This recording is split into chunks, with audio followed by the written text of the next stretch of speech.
Hello friends, welcome back to my channel. ఈరోజు నా వీడియోలో మీరు క్యారెట్ రైస్ని ఎలా తయారు చేయాలో చూడబోతున్నారు.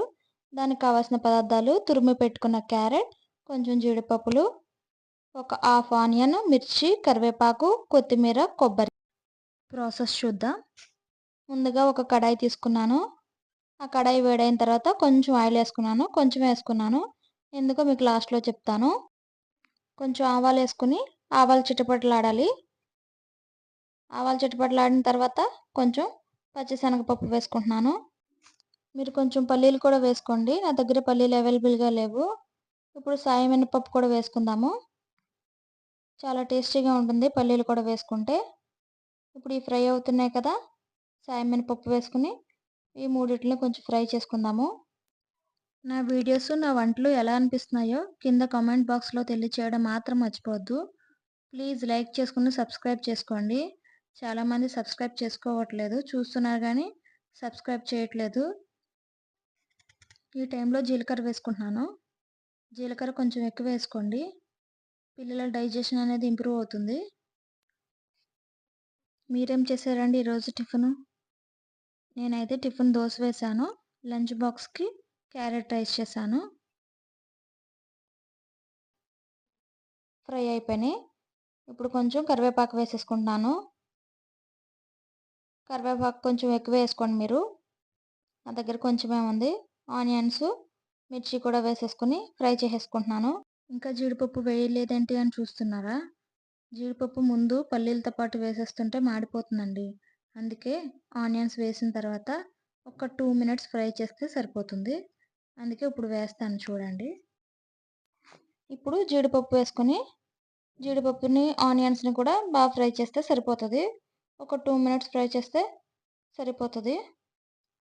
మీరు కూడా ఫస్ట్ వేయొద్దు దయచేసి, ఇప్పుడే వేయండి. జీడిపప్పు ఏమి ఎక్కువగా వేగనవసరం లేదు, తక్కువగా వేగితేనే టేస్ట్ ఉంటాయి అవి. లేదు మాకు ఇలా వద్దంటే ముందుగా నేతిలో వేయించి పెట్టండి వాటిని. ఎందుకంటే క్విక్గా అయిపోవాలి కదా పిల్లల లంచ్ బాక్స్కి, అందుకే నేను ఈ టైంలో వేస్తాను.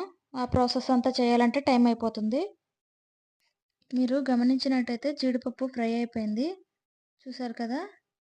ఇప్పుడు కొబ్బరి వేసేసుకుంటున్నాను. కొబ్బరి మీ దగ్గర ఉంటే వేసుకోండి, లేకపోతే స్కిప్ చేసేయండి. ఆయిల్లో కొబ్బరిని ఫ్రై చేసుకుంటున్నాను. కొబ్బరి ఫ్రై అయిపోయింది కదా. ఇప్పుడు తురిమి పెట్టుకున్న క్యారెట్ వేసుకొని క్యారెట్ని కూడా ఫ్రై చేసేసుకుందాం. క్యారెట్ 2 మినిట్స్ లేదా 4 మినిట్స్ ఫ్రై అవుతుంది అంతే, అందుకని ఎక్కువ వద్దు. బాగా కలిపేసుకుని ఫ్రై చేసేసుకోండి. ఫ్రై అయిపోయింది కదా. ఇప్పుడు రైస్ వేసేసుకుందాం. రైస్ వేసేసుకున్నాను.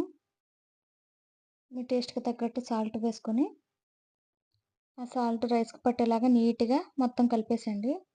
ఈ రెసిపీ కనుక మీకు నచ్చినట్లయితే ఒక్క లైక్ ఇవ్వండి. ఈ టైంలో నెయ్యి వేసుకోండి. కొంచెం సాల్ట్ తక్కువై సాల్ట్ కూడా వేసాను నేను. నెయ్యి వేసుకోండి, అందుకే ఆయిల్ తక్కువ వేసుకోమన్నాను. ఈ టైంలో కొంచెం నెయ్యి వేసుకోండి, మీకు ఎంత కావాలంటే అంత వేసుకోవచ్చు, అందుకే కమ్మదనం వస్తుంది. కొంచెం కొత్తిమీర కూడా చల్లుకుంటున్నాను. అయిపోయింది. ఇంకా మొత్తం నెయ్యి, సాల్ట్, కొత్తిమీర అంతా కలిసేలాగా తిప్పేస్తే ఒక 2 మినిట్స్ ఉంచేస్తే క్యారెట్ రైస్ రెడీ అయిపోతుంది. చాలా త్వరగా అయిపోయింది కదండి క్యారెట్ రైస్. నేను దీన్ని షార్ట్లో కూడా పెడుతున్నాను, ఎందుకంటే చాలామంది లాంగ్ వీడియోస్ చూడడానికి ఇంట్రెస్ట్ చూపించట్లేదు కదా, అందుకే షార్ట్లో కూడా పెడుతున్నాను. మీకు బ్రీఫ్గా కావాలంటే లాంగ్ చూడండి, లేదు బోర్ కొడుతుందంటే షార్ట్ చూడండి, కానీ సబ్స్క్రైబ్ చేయడం మాత్రం మర్చిపోవద్దు. చాలామంది నేను బాగా సపోర్ట్ చేస్తున్నారండి. నన్ను సపోర్ట్ చేసే వాళ్ళందరికీ చాలా చాలా చాలా ధన్యవాదాలు చెప్తున్నాను. మీరిచ్చే ఈ సపోర్ట్ వల్ల పిల్లలతో ఒక మంచి పని చేయించాలనుకుంటున్నాను. అది కూడా త్వరలో మీ ముందుకు తీసుకురాబోతున్నాను. Thank you for watching. Thank you so much. Bye friends.